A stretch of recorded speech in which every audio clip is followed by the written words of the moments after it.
point at somebody, right, you've got one finger pointing at them and three fingers pointing back at yourself. Exactly. So I do agree with this, that when people accuse other people of doing things, it's often a reflection of their own insecurities, their own sort of issues, not yours.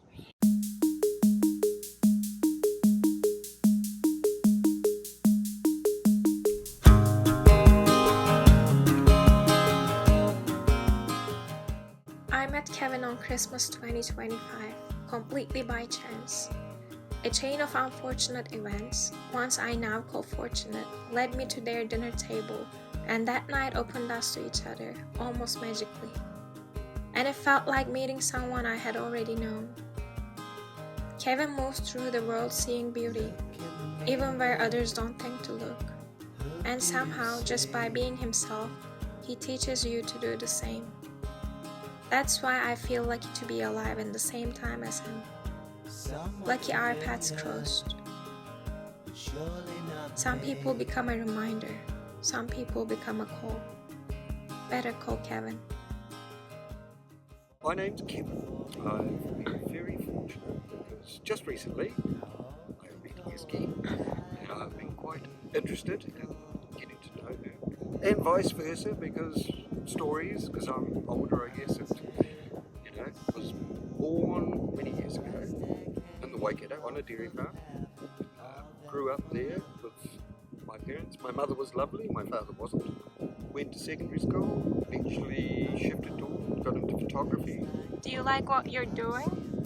Yes, I do. I have joy, I suppose, in giving people their photos as best as I can. So often what people don't realise is, because we digitise the images now of films, because I'm still working on film photography, it's not the image that they've actually taken. It's been improved a lot in the scanning. So, and that's a joy. They will never know that. But I spent hours doing it every day. So do you like to make them happy? Yes. I treat every frame as if it's a shot I took, so I try and get it as good as possible. I have one child, one son, 5 grandchildren, 1 great-grandchild, and the great-grandchildren probably will never meet me. So, but they will watch this. Possibly, yes. They might watch this. Yes, that's true, yeah. Thank you, Ezgi. Basically, I'm a Buddhist, right? So I believe in Buddhist philosophy. I'm not a good Buddhist, right? So I practice every day. No. Do I follow the precepts all the time? No. But of all the philosophies that I've come across, I think it comes closest to what feels right for me. An excellent example, relationships. If you have people in your life that are difficult, that cause you problems, cause you pain, they're there for a purpose. This is your chance to learn to handle that, to move past it, to understand yourself better. Is it an opportunity for you to grow? Yes, that's what they say. At the same time, what Islam also says is if you have people in your life that are difficult, that cause you pain, that are problems, why have you got them in your life? Get rid of them, right? Don't have them. Why would you have problem people in your life?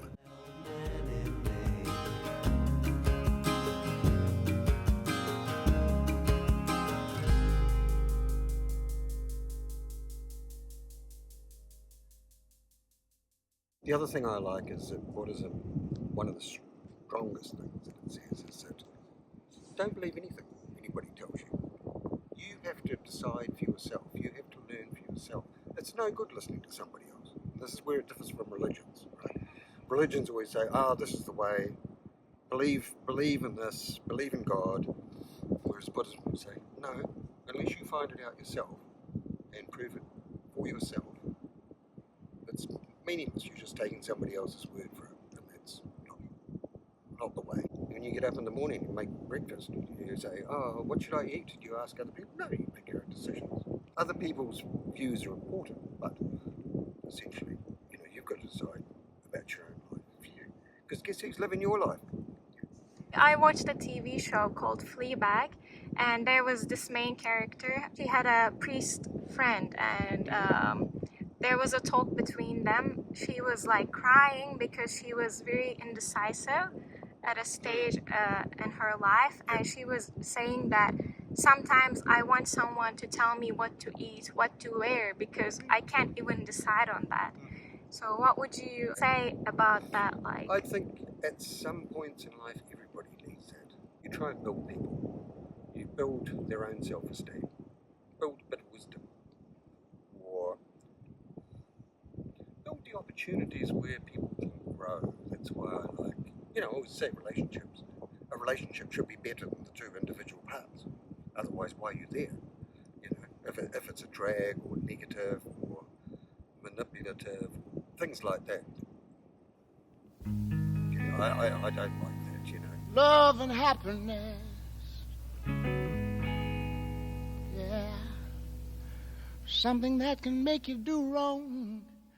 I'm a positivist, so, and I like relationships. I mean, I've been in a few, but they've got to be healthy relationships. And so, like as I said before, it takes two to tango. You can't have it one way. So both people have got to be, willing, both givers. If you are a giver, you really need to be another giver, because takers are a pain in the ass. But they suck people, suck your like life. vampires. Yes, basically, they suck your energy, and you end up trying to fulfill their needs rather than, and it shouldn't be like that. Relationship, you should be each helping the other build their own. Giving is much more important, as I think you are. You're a giver. It's difficult because how do you know? Until you get into a relationship, you never know whether it's going to work or not. I've had 4 major relationships. Now none of them worked out, but I don't have negative emotions about any of them apart from marriage, the first one, but that was so long ago. Are you still friends with them? Yes, or bar for my ex-wife. Yes. And it's not always easy actually being friends with your exes. The thing is too that a lot of people cope when relationships finish. I found by demonising the other ex to some point, and say, oh well, she was this, he was that. But I've always felt that the values that I got together with them for, the things that I love them for, that doesn't change just because they don't want to live with me. That doesn't mean that those things have gone from them. They're still the same person. It's just that they choose not to continue a relationship, right? It takes two to tango. Takes two to tango. Yes. So, did you break any hearts? Uh-huh. Do you have any regrets? Yes, probably have. I was much younger. I ended up basically loving 2 women at once. One was in New Zealand, one wasn't. So I ended up doing a bit of a flip-flop. As I expected, I ended up with neither of them. In fact, I ended up hurting 2 people that I really loved at the time. So, which I'm not proud about. That was the worst thing, I think. Because if you love somebody, the last thing you want to do is hurt them. So why did you think that you could pursue both of them at the same time? Because I was greedy, and one was out of the country, not for long, came back. I was flattered that 2 younger women both wanted to have a relationship with me. And at that stage, I don't think I was emotionally mature enough to understand the ramifications of what I was doing. So instead of thinking about it deeply and sort of being a bit tougher on myself, I didn't. I just indulged. The one that I say I could have married or should have married, I spent the next 10 years trying to get her back. And she just said, no.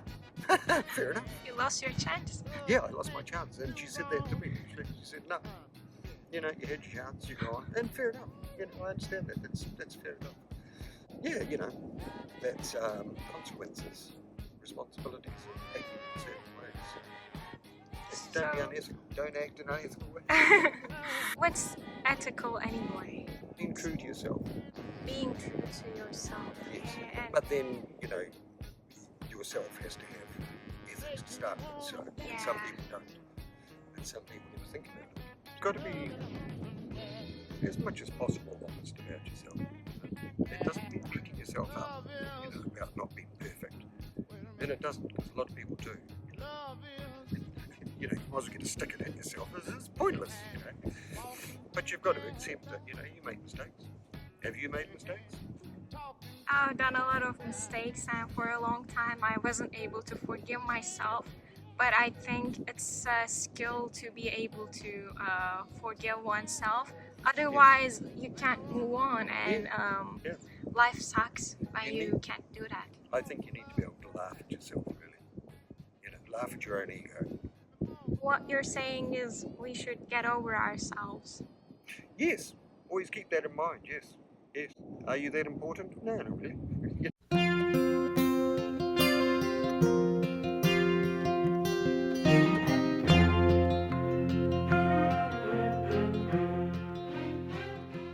Why do we Yeah. like to chase?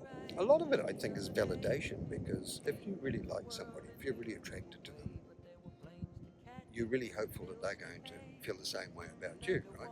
Of the relationships I've had, I only instigated one. All the rest was woman instigating them rather than me, which is a bit unusual, I suppose. Yeah, it is. You might say something about my lack of self-esteem and confidence in that. Yeah, I don't know. The chase, not sure. Like, again, I get suspicious of that because it goes back to persuasion and, you know, trying to persuade people to be with you and da da da da. Here's a good example. When I split up with my ex, she actually sat down maybe a week later and she said, "Why don't you fight for this relationship more?" And I said, "The reason I don't is because I want you to want to be with me, not for me to persuade you to be with me." Okay? And she actually shut her up. It actually did. She was like, "Oh, okay." And that's very true. I think. So I don't want to chase people. I don't want to try and persuade them. If they find joy being with me, then great. Yeah. You know, if not, well, you know, meh. You know, I find this with males more actually, that if they get rejected, they don't like it at all. I'm not like that because I think, well, fair enough. You know? It's the same with my exes that have left. Again, I don't ever blame them for not wanting to be with me. You know, I think everybody has that right to pick and choose whether you want to be in a relationship. And if it's not fulfilling, if it's not actually what they want, then better move out. Even if, okay, it's my loss too, but my loss does not supersede their need. My approach to life is glass half full. In other words, I'm very easily satisfied. I appreciate rather than worry about what's not there. So is it easy for you to let go and just No, like it's start painful. over? You know, especially when you invest. You know, when you invest in relationships, you become vulnerable. I mean, as I just said before, they're awesome. There's nothing better than a warm and loving relationship. You know, it's just bliss, or it should be. So when they end, no, you have half your heart wrenched out for a while. You get over it, but on average they say it takes 2 years to get over a relationship. That's generally accepted length of time to actually properly get over a relationship. So. It's a long time. Yeah, well, I took a lot longer than that. On many levels, right, you would look at my life as being unsuccessful. And the reason I bring this up, it goes to how people measure success and happiness, right? Unlike a lot of people, I haven't had a stable relationship for a long period of time. I don't have a house or possessions. I don't have much money. So on many levels that people gauge successfulness, I'm not there, right? And I'm old, so it's not going to change. You know? On other levels, which are more important to me, I'm very happy. You know, is success having lots of friends, lots of love in your life, lots of warmth? Yes. You have that. I have that in spades. That's what it And matters. I feel very humbled and, you know, even at our parties, I used to say to people, like, how the hell did this happen to me? You know, here I am, maybe 10, 15 years older than everybody else there. You're the richest The guy in honorary- the world. In some ways, yes. There is no guidance in your kingdom. You're wicked walking Babylon. There is no wisdom to your freedom. The richest man in Babylon.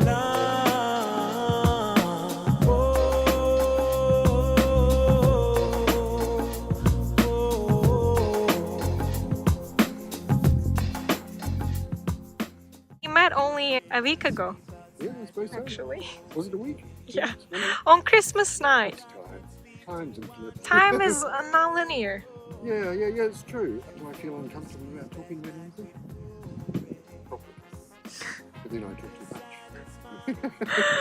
I like getting to know people. I like getting to know who they are and how they think.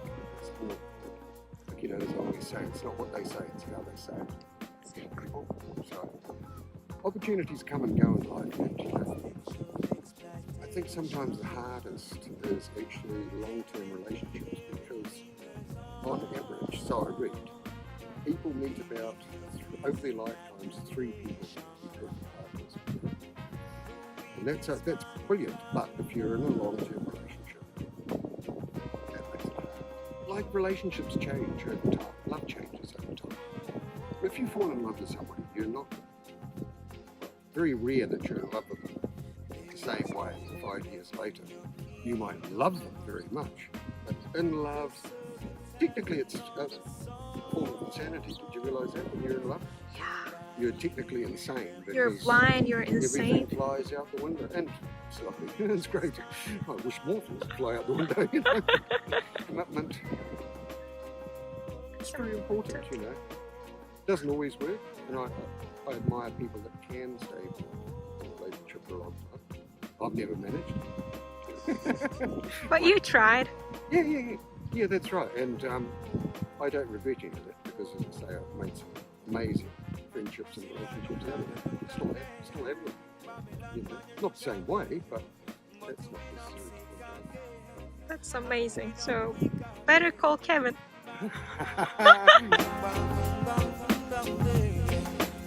Okay, still filming. Wow, that's a great shot.